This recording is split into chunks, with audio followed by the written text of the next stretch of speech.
ఏంటి కాకరకాయ కర్రీయా అని కంగారు పడిపోకండి. ఇది కాకరకాయ కాదండి. కాకరకాయ.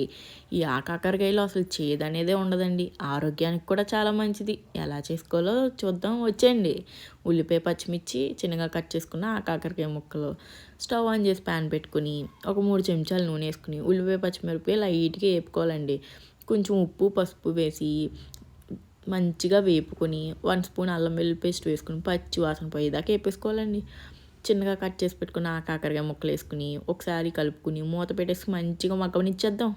బాగా మగ్గిపోయాక ఒక 1½ టేబుల్ స్పూన్ కారం వేసుకుని కలుపుకుని పెద్ద గ్లాసు నీళ్ళు పోసుకుని వాటర్ అంతా ఇంకిపోయేదాకా కుక్ చేసేసుకోవాలండి. చిన్న మంటలో పెట్టి కుక్ చేసుకుంటే కాకరకాయ లోపల దాకా కుక్ అవుతుందండి.